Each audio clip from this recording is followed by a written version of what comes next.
آج کیا ضرورت پڑ گئی اس کی کہ باقی انضمام اپنی جگہ پر، لیکن مائنز کے حوالے سے اختیارات وہی پرانے فاٹا کے، اور اس کو ایک مہلت دی گئی ہے لمبی چوڑی، تاکہ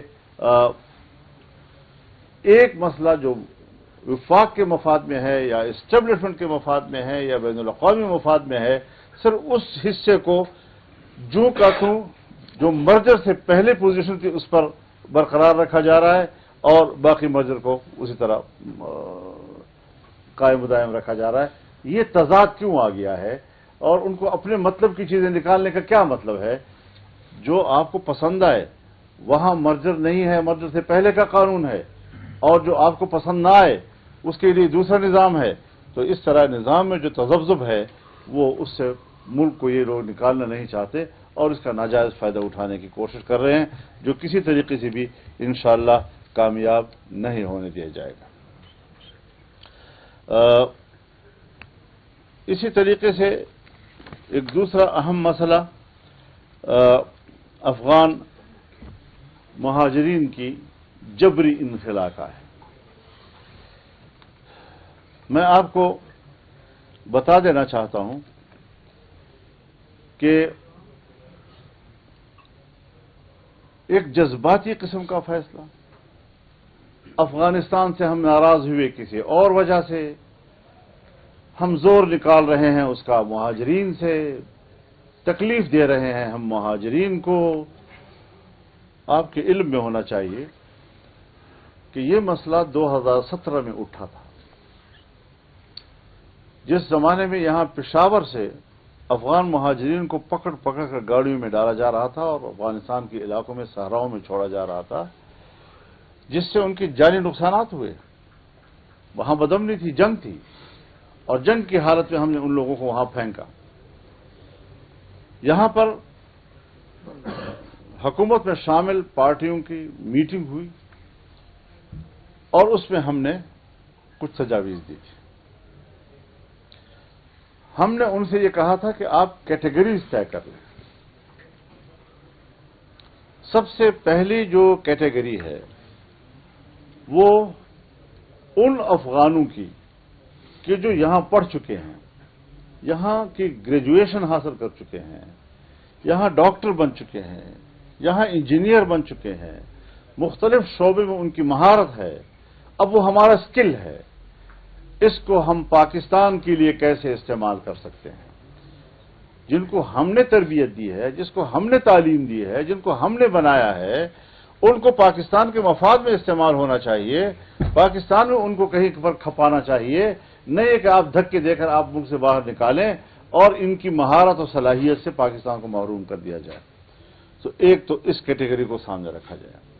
دوسرا، وہ افغانی جو گزشتہ 30-35 سالوں سے یہاں پر سرمایہ کاری کر رہا ہے، کاروبار کر رہا ہے، تجارت کر رہا ہے، بینکوں میں ان کے پیسے موجود ہیں، اگر وہ یہاں سے کاروبار باہر نکال لیں تو کیا اقتصادی اثرات پاکستان پر پڑیں گے منفی، اور اگر وہ بینکوں سے پیسے نکال لیں تو آپ ذرا جانچ لیں کہ کچھ بینک تو ان کے پیسے نکالنے سے ہی دیوالیہ ہو جائیں گے۔ تو پاکستان کا معاشی نقصان کیوں کیا جا رہا ہے اندھے پن میں؟ اس کو مد نظر رکھا جائے، ان کی انویسٹمنٹ کو تحفظ دیا جائے اور اس کو پاکستان کے مفاد میں استعمال کیا جائے۔ تیسری کیٹیگری ہم نے یہ بتائی تھی ان کو کہ جو یہاں اسٹوڈنٹس ہیں، جو اس وقت ایک آدمی میٹرک میں ہے، کوئی ایف اے سی کر رہا ہے یا کوئی ایم ایس سی کر رہا ہے، اور یہاں پر وہ اتنا زیادہ پڑھ چکا ہے کہ اگر اب یہ اپنا ملک تبدیل کرے گا تو اس کا نصاب تبدیل ہو جائے گا، تو وہ پھر الف بے سے شروع کرے گا۔ تو یہ انسانی حق ہے تعلیم، اور ان کے انسانی حق کو آپ بری طرح متاثر کر رہے ہیں، لہذا ان کو بھی تحفظ دینے کا راستہ نکالا جائے۔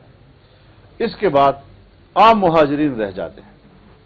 میں آج بھی کہتا ہوں، اور میں نے اس وقت بھی کہا تھا کہ مہاجرین یک طرفہ مسئلہ نہیں ہے، یہ افغانستان پاکستان کا دو طرفہ مسئلہ ہے، اور ہم نے خوشی سے ان کو قبول کیا تھا۔ اور پھر پشتون معاشرے میں جہاں مہمان نوازی ان کا ایک طرح امتیاز ہے، ان کی روایات کا ایک روشن حصہ ہے، آپ 40 سال تک کسی کو مہمان رکھ کر جب گھر سے نکالے اور لات مار کر نکالیں گے، آپ نے 40-45 سال کی مہمانداری کا نفی کر دی، ختم ہو گئی وہ بات۔ لہذا دونوں ملک بیٹھ کر اب اگر وہاں امن و امان ہے تو مہاجرین کی واپسی کا میکینزم طے کریں، طریقہ کار طے کریں، اس کا شیڈول طے کریں، کس طریقے سے وہ وہاں آئیں گے، کس ترتیب کے ساتھ آئیں گے، تاکہ دھیرے دھیرے جا کر اس طریقے سے تو جہاز سے سواریوں کو بھی نہیں اتارا جاتا۔ وہاں بھی کہتے ہیں جی پہلے ان سیٹوں کے لوگ نیچے جائیں، پھر دوسری سیٹوں کے لوگ نیچے جائیں، اور اس ترتیب کے ساتھ تاکہ کوئی بھگدڑ نہ ہو، کوئی پریشانی نہ ہو۔ یہاں آپ ان کو اٹھا کر باہر پھینک رہے ہیں، جانوروں کی طرح اٹھا کر گاڑی میں بٹھا رہے ہیں۔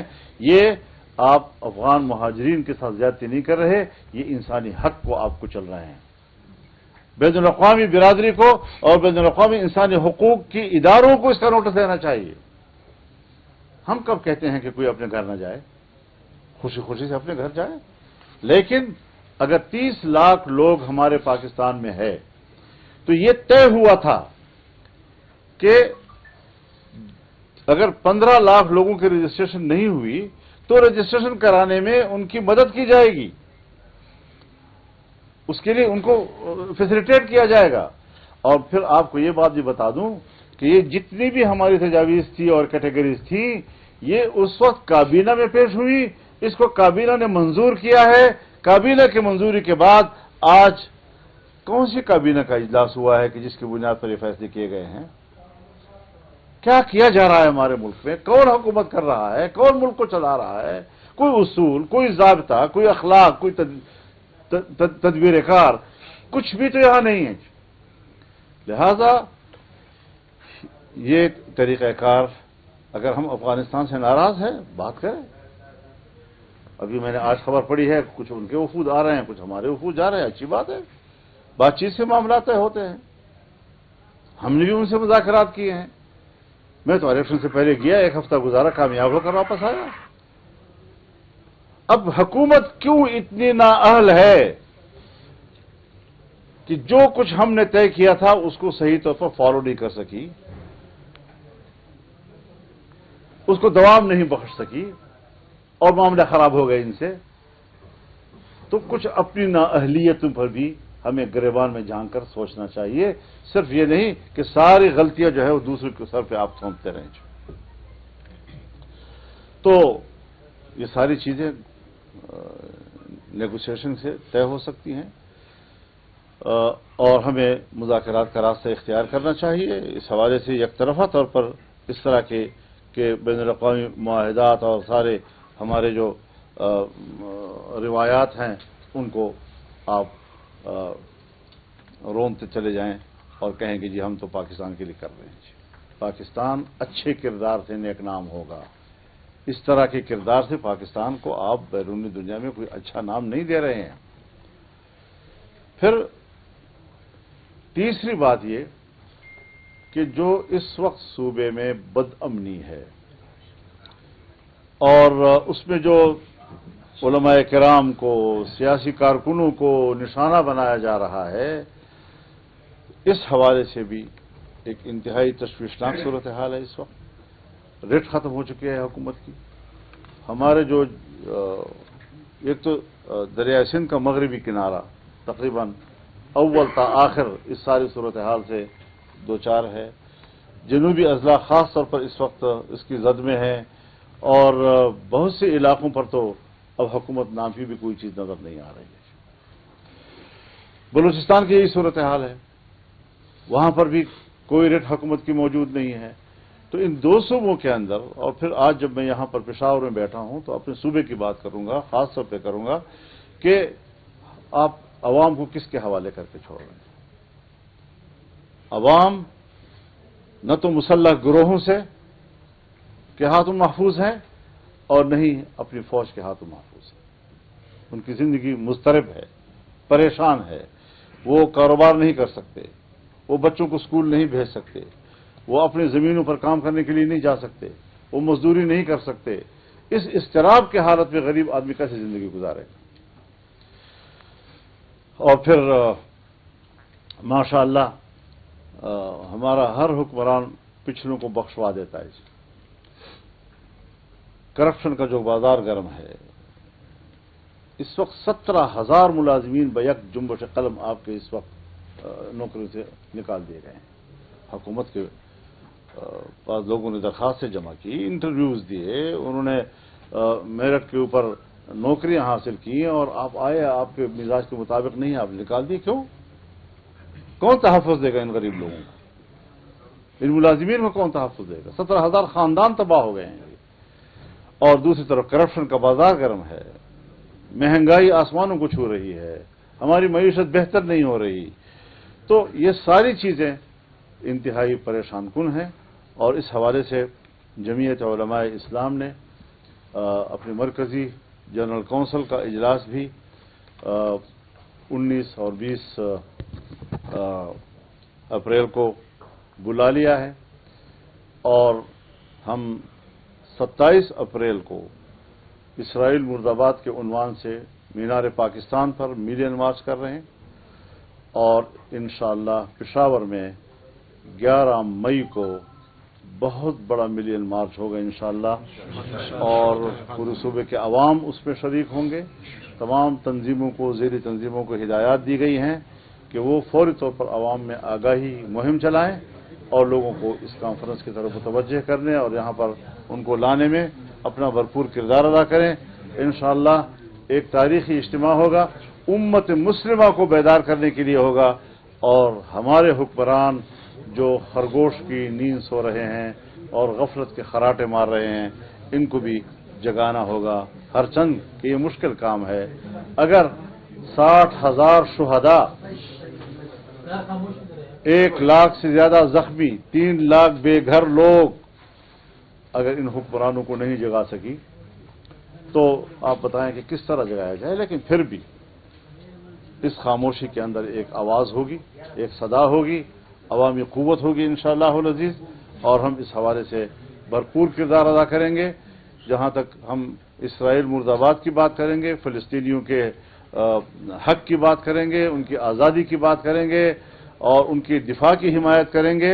وہاں پر پاکستان کے اندر جو یہ ایشوز ہیں، اس پر بھی انشاءاللہ عوامی گفتگو ہوگی، عوام کے ساتھ بات چیت ہوگی، اور عوام کے ساتھ ایک یکجہتی کا اظہار کیا جائے گا۔ یہ بتائیں کہ ANC نے کافی جرائم اس پر رویہ اپنایا ہے بل کے اوپر، ان کو یہ کہنا ہے کہ اگر اس کو واپس نہیں لیا جائے تو ہم آزادی کا نعرہ بھی لگا سکتے ہیں۔ تو آپ سمجھتے ہیں کہ یہ بل اتنا خطرناک ہے؟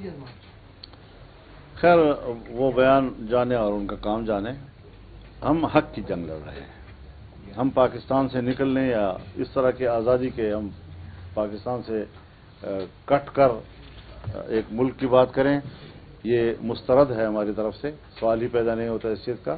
ہم پاکستان کی وحدت کی بات کریں گے، ایک پاکستان کی بات کریں گے، البتہ حق کی بات کریں گے۔ اگر ہمارا حق آئین نے دیا ہے تو ہم اس حق کی جنگ لڑیں گے، اور ایک پاکستان کے اندر انشاءاللہ ہم وہ حق حاصل کریں گے۔ اس کے لیے پاکستان سے نکلنے کی کوئی ضرورت نہیں ہے، اور پاکستان کے اندر رہتے ہوئے ہم تمام سیاسی جماعتیں مل کر بھی ہم جد و جہد کر سکتے ہیں، ہم ایک صف بن کر اپنے حقوق کی جنگ لڑ سکتے ہیں۔ ہمارے اندر حق کے مسئلے پر کوئی اختلاف ہے نہیں۔ مولانا صاحب، ایک اور تنقید آپ پر یہ کی جا رہی ہے کہ صوبہ بلوچستان میں یہ قانون جو ہے SIS نے تمام صوبوں کو بھیجا تھا، بلوچستان میں آپ نے اس کے حق میں ووٹ دیا ہے اور خیبر پختونخوا میں اس کی آپ مخالفت کر رہے ہیں، تو کیا وجہ ہو سکتی ہے؟ اور ایسی کون سی بات ہے جس پہ آپ کو سخت اعتراض ہے؟ ذرا تھوڑا سا الفاظ کا انتخاب ہونا چاہیے۔ آپ تو صحافت کی دنیا میں ایک ہی لفظ جانتے ہیں، جہاں جمعیت کا کوئی آدمی غریب کچھ بھی غلطی کر لینا تو آپ اس فرد کا نام نہیں لیں گے JY نے ایسا کر دیا۔ JY نہیں کیا۔ بات یہ ہے کہ نہ تو ہماری پارٹی وہاں پر اس کے حق میں ہے، اور میں آپ کو اپنی تاریخ بتاؤں، یہ جو الیکشن سے پہلے PDM کی حکومت تھی، ہم حکومت میں شامل تھے، اس میں ہماری منسٹریاں تھیں، اور جب ریکوڈیک کے حوالے سے وہاں قانون سازی کی بات آئی تو JUI نے راستہ روکا ہے، کیبنٹ سے واک آؤٹ کیا، اسمبلی میں ووٹ دینے سے انکار کیا، اور بالآخر حکومت کو پیچھے ہٹنا پڑا۔ ہم وہ لوگ ہیں کہ صوبوں کے حقوق کے لیے اس حد تک جاتے ہیں۔ اب بات یہ ہے کہ آپ لوگ اسمبلی میں جو چیز لاتے ہیں اور پھر جب وہ کمیٹیز میں جاتی ہیں، اس میں آپ ہائی لائٹ کچھ اور کرتے ہیں